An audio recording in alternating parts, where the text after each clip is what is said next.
limitless soul. Welcome back to our Awakening the Self, Inner Work and Growth playlist. And today, we will be talking about bridging the gap, why astrology, psychology, and spiritual practices belong together. There comes a point in every seeker's journey where knowledge alone is no longer enough. You begin to see how different tools, like astrology, psychology, and spiritual practices, all seem to point toward the same truth, even if they use different languages. And yet, for centuries, we've been told to separate them. Science goes in one box, religion in another, spirituality over there, often dismissed or feared. Astrology, that's superstition. Tarot, dangerous. We were taught to choose, to believe that some paths are legitimate, while others must be avoided. But what if they were never meant to compete? What if they were all fragments of the same mirror, each reflecting a part of who we are, and all of them, together, forming the whole picture of awakening? That's what we'll explore in this video.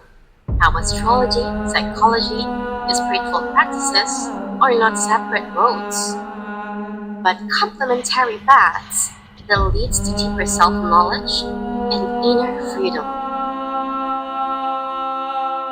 Most of us grew up under systems that taught us what kind of knowledge is acceptable. Psychology was safe because it's science. Astrology was fantasy. Spirituality was too abstract. Religion was supposed to hold all the answers as long as we didn't question them. But the truth is, these divisions weren't natural. They were created. They were built by institutions, religious, academic, and even political, that benefited from controlling how people access the truth. When you can only look through one lens, you stay dependent on the authority that made that lens. But when you start to see through many lenses, the psychological, the astrological, the mystical, you begin to see the full spectrum of your being. And that's when awakening begins. You realize you are not just a body, not just a mind, not just the energy. You are all of it, multidimensional, layered, and connected. The separation we've been taught to believe isn't real. It's a wall built in the mind, not in truth.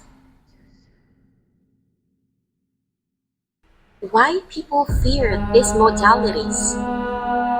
Well, fear of these tools didn't appear out of nowhere. It has a history. Throughout time, any practice that offered direct access to wisdom was considered dangerous. Astrology, alchemy, tarot, and mysticism were often hidden or persecuted because they bypassed religious and political authority. If you can understand yourself through your birth chart, if you can heal your trauma through self-awareness, if you can speak to the divine within through meditation, then you don't need permission from external systems to find meaning. That kind of sovereignty has always been threatening to structures built on hierarchy and control.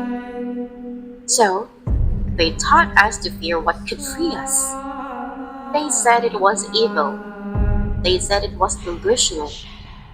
They said it was invalid. Well, even today, that fear just wears a new mask. Instead of priests warning us, it's now the voice of logic only, thinking, saying, that's not real, or there's no proof. But the truth is, not everything real can be measured. Consciousness, intuition, synchronicity, spiritual growth, none of this can be confined to a laboratory. Yet, They are as real as our heartbeat. This is how each modality serves the whole. Let's look at what each path actually offers when we strip away the judgment. Psychology. It helps us understand our patterns. It gives structure to the unconscious, language to emotions, and clarity to the mind. It helps us make peace with our past and navigate our present with awareness. Astrology reflects the patterns of the soul. It doesn't dictate who you are. It mirrors your potential, your challenges, your lessons. It reminds us that our lives move in cycles and that even pain and growth follow cosmic rhythms. Tarot and other intuitive tools bypass logic. They speak to the subconscious through symbols, unlocking truths you already carry but haven't yet verbalized. And spiritual or Gnostic practice transcends all of this. It's not about belief, it's about experience. It's the direct remembrance of Source, where there's no separation between you and the divine. When these are brought together consciously, they create balance. Psychology grounds us, astrology expands us, intuition guides us, spiritual practice centers us. Together, they help us integrate the human and the divine, the rational and the mystical, the seen and the unseen. When we rely on one path, imbalance begins. If you depend only on psychology, you might understand everything intellectually, but still feel spiritually empty. If you depend only on astrology, you might escape responsibility by blaming the planets for your choices. If you cling only to religion, you may lose personal connection to the divine and depend entirely on dogma.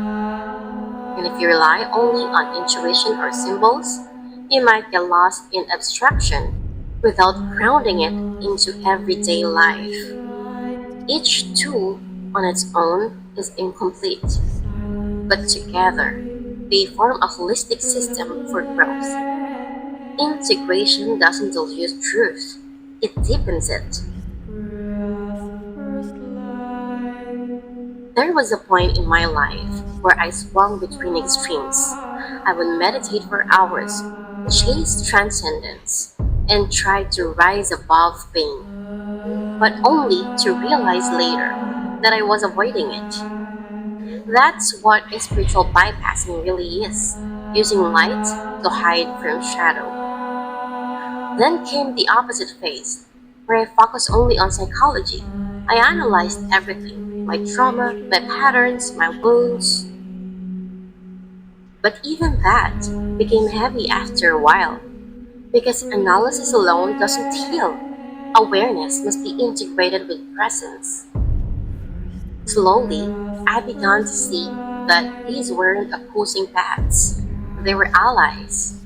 The birth chart revealed patterns psychology helped me process. Meditation brought clarity that analysis couldn't reach. Tarot reflected truths I was afraid to admit. And journaling turned those revelations into growth. That's when I realized that awakening isn't about finding the right path, it's about weaving that works for your soul.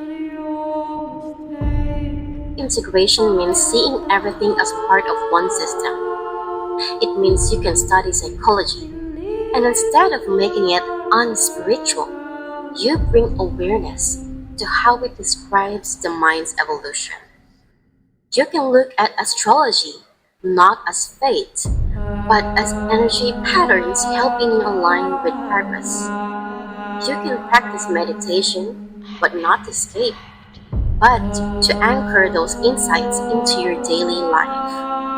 When you bridge these paths, something magical happens.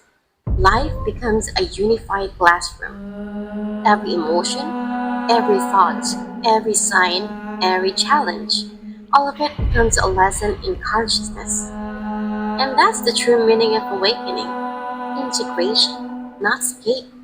After all, we are still living here as human. So overall, astrology, psychology, spirituality, these aren't separate roads. They are three mirrors reflecting the same truth: that awakening is both human and divine. The more we integrate, the more complete we become. You don't need to pick a side.